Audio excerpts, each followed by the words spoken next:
semua, selamat tahun baru. Harap korang semua sihat, harap korang semua okey. Anyway, kita mulakan tahun 2022 kita dengan kisah seram. Okay, hari ni I nak cerita pasal satu cerita yang dikirim oleh seorang yang hanya ingin dikenali sebagai Ajak. Okay, Ajak ni dia kata dia takut nak naik je jantas selepas apa yang dia kena ni. Sebelum I mula cerita, subscribe lah dulu.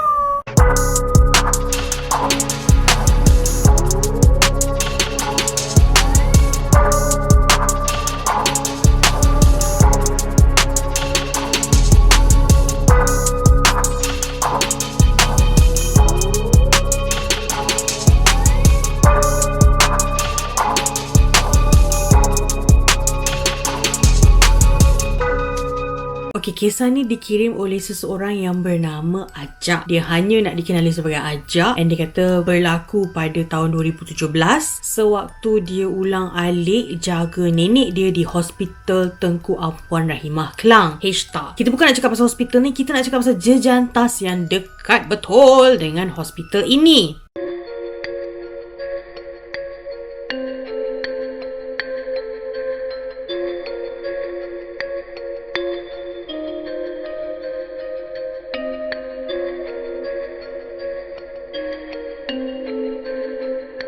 Ajak ni dia kata bukanlah perkara yang baru untuk dia ulang alik hospital, tidur hospital teman nenek dia semua, sebab nenek dia kecil manis, nenek dia ada darah tinggi. So kadang-kadang nenek dia ni tak jaga pantang, biasalah orang tua-tua kan. Sebab teringin tekak tu nak rasa benda manis, benda masin. Tapi itulah, bila langgar hospital lah jawabnya. So Ajak memang selalulah ulang alik teman. So what happened was, ada satu kali ni Ajak dia kata every time kalau dia nak memang tidur dekat HTA tu, dia tak bawa kereta. Sebab kalau kereta nak parking susah. So dia either orang turunkan somewhere and then dia panjat je jantas tu, naik jantas pergi ke hospital tu, atau dia bawa motor. Anyway, ada satu kali ni dia tumpang jiran dia pergi HTA. Waktu ni jiran dia stop dekat petrol station dekat tepi jejantas tu. So dia pun naiklah jejantas.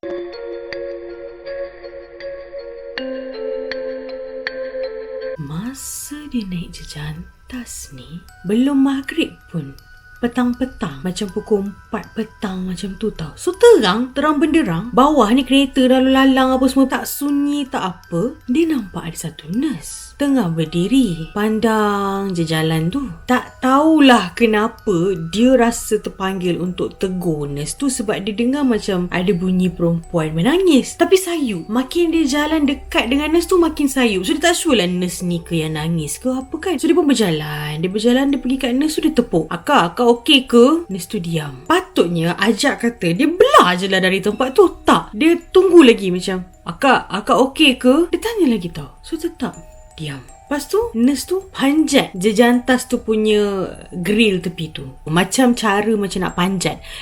Dia takut lah kalau nurse tu nak bunuh diri. So dia tarik nurse tu, Akak. Allahu Akbar. Siang-siang buta ni siang-siang buta. Dia tarik muka akak tu. Akak tu tak ada muka, hitam.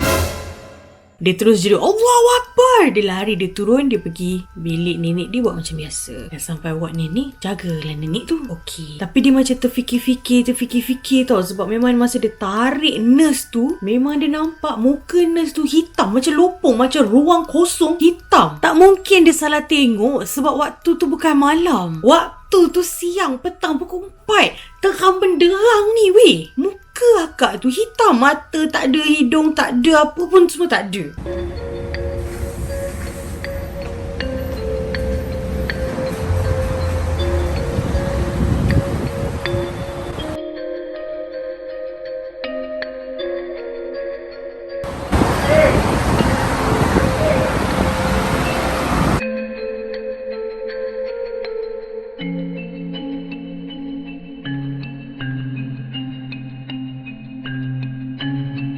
Dia asyik terbayang-bayang tau. Dia tak cakap kasih siapa lagi. So tak apalah, dia jaga je lah nenek dia. Jaga nenek dia macam biasa. Ada nurse datang, ada nurse keluar. Malam tu pukul 3 pagi, tiba-tiba pintu bilik nenek dia terbuka.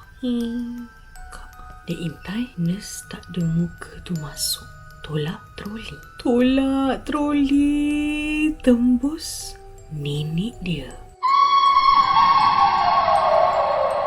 Hari keesoknya dia dah tak nampak dah nurse tu. So dia ingatkan dah settle. So okay, bila dah lama-lama ajak macam lupalah tau. Ada satu kali tu dia tengah lepak dengan kawan-kawan. Buku kumpul semua macam tengah lepak malam. Semua macam cerita-cerita lah yang ni pernah nampak kat sini lah. Macam yelah kalau kita kawan-kawan lepak, kita menceritakan kisah seram kita alami dekat satu sama lain. So dia pun buka lah cerita dia, menceritakan tentang jejantas H-Star ni. So cerita-cerita kawan-kawan tak percaya. So diorang semua pergi. Diorang pergi kat sana, semua duduk kat situ tengah malam So tak adalah kereta sangat. So kawan-kawan semua dah standby ni. Phone ni korang nak record lah kalau nampak penampakan. Sebab kawan-kawan dia kan kata macam okay, kalau nampak kan macam boleh viral ni gitu. Stay lah ramai-ramai tu kat situ. Mula-mula tak ada apalah, angin biasa-biasa je, angin biasa-biasa yang tak ada orang, tak ada apa pun kat situ. Bila dalam pukul 2 macam tu, dia dah start macam seram sejuk.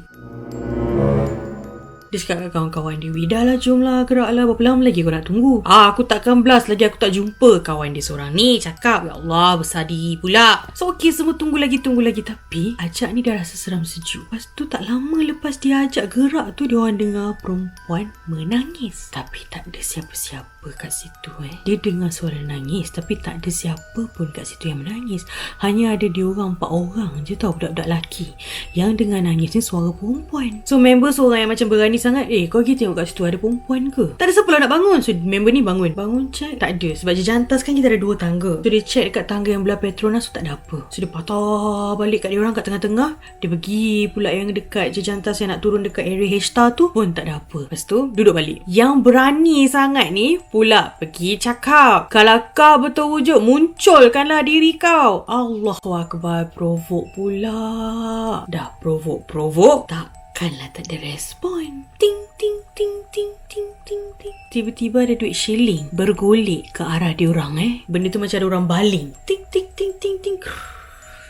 Duit shilling, siapa yang baling? Time ni semua dah diam. Tapi ada seorang tu lah, kawan dia tu yang berani sangat ni. Dia cakap lagi, tak payah kau nak baling-baling barang, aku tak takut. Kau tunjukkan diri kau. Yang lain duk marah, weh diam lah. Memang tengah macam nak belah, tapi dia orang takut. Kan dia orang bangun kan kat tangga tu, sebab kan daripada sana datangnya shilling tu, kereta dia orang 14 sana. So kalau nak jalan sana, buatnya ada benda kat situ. Masing-masing takut lah, walaupun beramai-ramai. Tapi come on lah, kalau anda yang mendengar ni pun, of course korang pun, walaupun korang suka dengar kisah seram, korang pun tak minta kan nak jumpa. Sebab tu korang dengar je bila saya cerita. Tiba-tiba ada suara, marilah sini.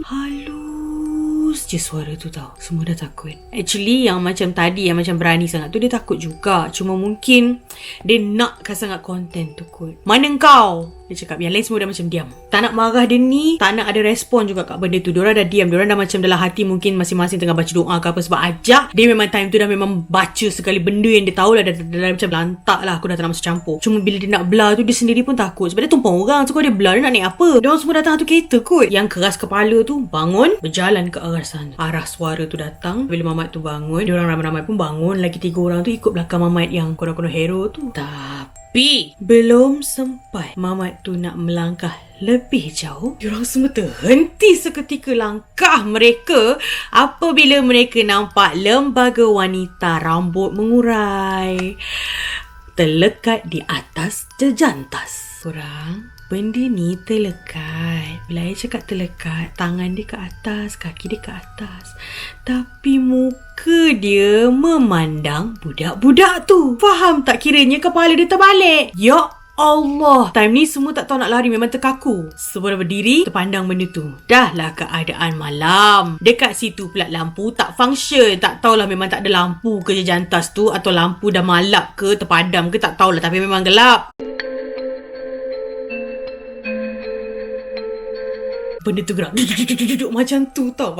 Laju gila kat diorang. So diorang tu jerit lari turun je dekat jejantas tu. Diorang masuk dekat pondok security guard dekat hospital tu. Diorang cakap kat security tu ada hantu. Diorang macam diorang minta stay sekejap. Diorang stay dekat pondok tu. Sampailah subuh. So bila subuh, dah bunyi azan dekat situ, dekat area situ ada masjid dekat je. Diorang dah yakin, diorang pun gerak. Diorang naik je jantas tu balik. Waktu ni azan tengah berkumandang tau. Masa diorang jalan tu, diorang seluar atas lah. Benda dah tak ada tau. So diorang jalan. Sampai dekat yang tangga nak turun yang seberang tu. Masa diorang tengah nak turun tu, diorang dengar bunyi atap tu. Tung. Macam benda tu tengah lari kejar tau. So diorang turun lari. Diorang pergi naik Bukit Petronas tu. Terus ambil kereta diorang. Lepas tu terus gerak.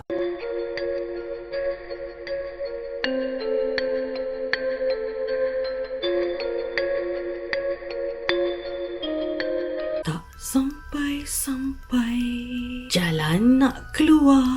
Korang faham tak? Kalau korang lalu satu, sebab dia kata sampai je dekat flyover tu, patutnya diorang macam dah turun, lepas tu dah boleh nak ke Shah Alam tau. Tapi bila sampai, diorang macam asyik lah dekat flyover tu. Diorang tak turun-turun tau. Diorang macam kat flyover. So diorang macam, asal jauh sangat perjalanan kali ni lah. Lepas tu, Ajak ni perasan, korang, kita tak keluar-keluar lagi tau. Korang tak perasan ke? Kita masih atas flyover. Kita tak turun pun lagi. Selalunya, lepas je diorang lalu macam ada the store ke apa tu, dia akan naik flyover, lepas tu dia akan turun, lepas tu dia akan straight je, and then another flyover, so baru Shah Alam tau. Tak ada.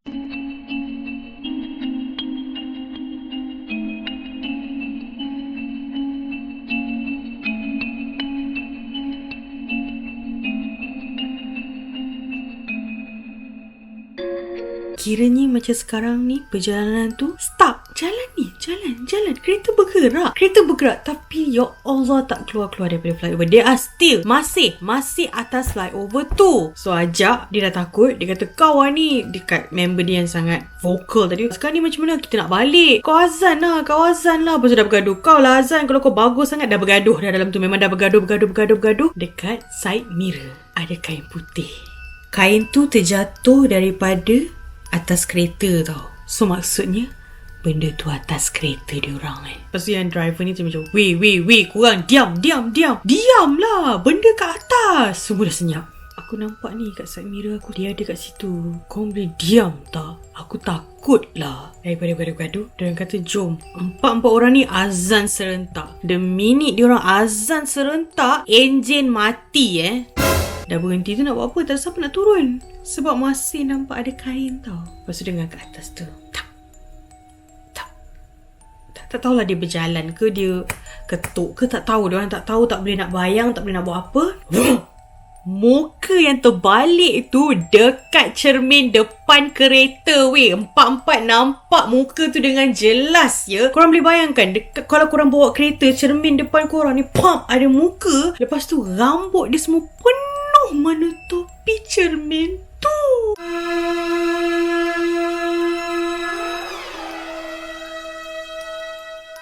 Time ni, diorang dah terdiam. Masing-masing dah baca apa-apa ayat yang diorang tahulah. Masa Imam Mat provok ni tadi, azan lagi sekali. Masa dia azan lagi sekali, dia seorang je azan ni, benda tu ketawa Dia bukan mengilai tau, dia ketawa. Masalahnya, bunyi ketawa, tapi muka tu dia senyum je. Jadi daripada mana suara tu keluar, guys? Macam muka tu statik je senyum. Kat dia orang menyeringai senyum macam tu. Tapi ada bunyi ketawa. Dari mana tak tahu?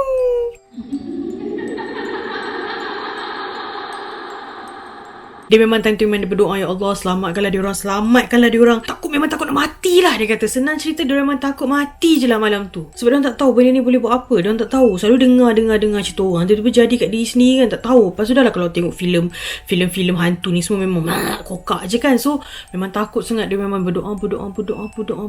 From kepala tu naik. Diorang tak tahu benda tu dah hilang ke, atau duduk atas ke, buat apa ke, tak tahu. Dia suruh lah memory way, kau try lah start engine, try try tak boleh. Nak turun masing-masing memang tak nak turun. Masing-masing takut nak turun ni. Tiba-tiba ada kereta polis berhenti, ketuk tingkap diorang. Diorang pun tak tahu nak cakap macam mana kan. Tapi polis tu ketuk-ketuk. Polis tu tanya kenapa. So dia kata kereta rosak. Polis suruh diorang semua keluar. So keluar masing-masing macam tengok atas kereta. Lepas tu polis tanya lah kenapa. Lepas tu Ajak ni cerita kat polis tu, sebenarnya diorang ni kena kacau. Tapi dia tak cakap lah yang diorang yang daripada jejantas lah apa. Diorang cakap Ajak just cerita yang masa sampai dekat atas flyover ni ada benda lah datang. So polis tu suluh lah, tak ada apa pun dia kata. Polis tu check lah, buka hood semua, tengok cuba try lagi sekali. Polis tu tolong diorang lah. Tapi somehow tiba-tiba enjin tu boleh start pula.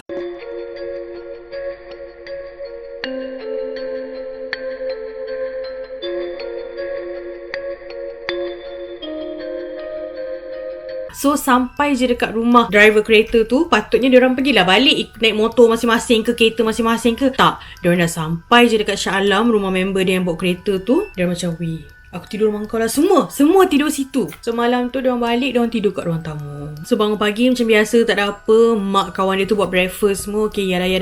Semua rasa macam dah siang, dah okay kan. So nak baliklah rumah. So masa diorang keluar tu, diorang check lah kereta. Curious kan. So member ni ambil bangku, panjat, tengok atas kereta. Dekat atas kereta tu kesan cakar weh. Banyak gila, panjang.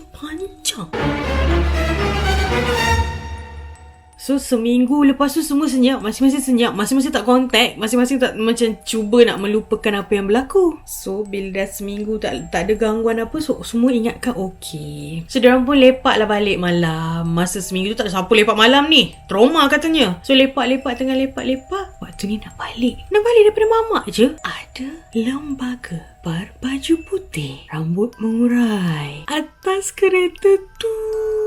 Time ni lintang pokang semua masuk balik kedai, call member lain, ambil diorang balik rumah masing-masing. Member tu hantar seorang. Kereta tinggal je. Esok tu pergi balik ambil kereta, balik cerita kat parents masing-masing, dah semua tu dibawa pergi berubat. So lepas berubat tu dah tak ada apa-apa gangguan. Member dia pula pergi tukar kereta. Member dia pergi trade in, ambil kereta baru. Dia tak nak dah kereta tu. Jadi itu sahaja kisah yang I ada untuk pembukaan 2022 ni. Dia macam kenalah juga dengan New Year. So New Year mungkin ada setengah orang dah macam teringin lah nak try pergi uji nyali lah, duduk kat tempat berhantu yang dikatakan berhantu, nak tengok macam mana suasana dia semua. So macam sebelum korang nak try buat benda aktiviti macam tu, sebelum korang nak pergi explore tempat-tempat yang dikatakan keras, korang kena selalu ingat ianya bukan mudah. And kalau korang berjumpa dengan benda tu, ada kalanya ianya akan berlarutan. Like bukan kat situ je. Dia kacau, dia ikut. Ianya taklah semudah dan sesenang yang macam kita tengok segala urban explorer buat tau. So kalau kita rasa kita nak try, make sure bawa someone yang ada ilmu kot. Jangan kita pandai-pandai, kita dengan kawan-kawan kita jom. Lepas tu bila kena macam tu, dah semuanya termangu-mangu nak buat apa kan. Tak salah untuk explore anything. Cuma tak kira lah nak explore tempat yang haunted ke, nak explore tempat yang ada kes bunuh ke, yang mana keras ke, tak ada masalah. Korang boleh explore je. Cuma I nasihatkan kalau nak pergi explore, bawa orang yang berpengalaman atau belajar dulu dengan orang yang dah pernah buat. Like apa langkah-langkah, maybe ada setengah ayat pendinding yang nak kena baca ke, ada banyak risiko. So kalau korang into aktiviti ni yang korang nak try, korang baru nak start, ambil kisah Ajak ni macam satu pengajaran. Sebelum main bantai je pergi, try research dulu ke, atau tanya orang ke, atau bawa orang yang maybe ada ilmu lebih yang boleh help kita in case anything bad happen. Semoga kita bertemu lagi lah in the next video. Korang jangan lupa macam biasa hantar je story dekat email I. Thank you so much for your support. I see you next week. Bye. Assalamualaikum.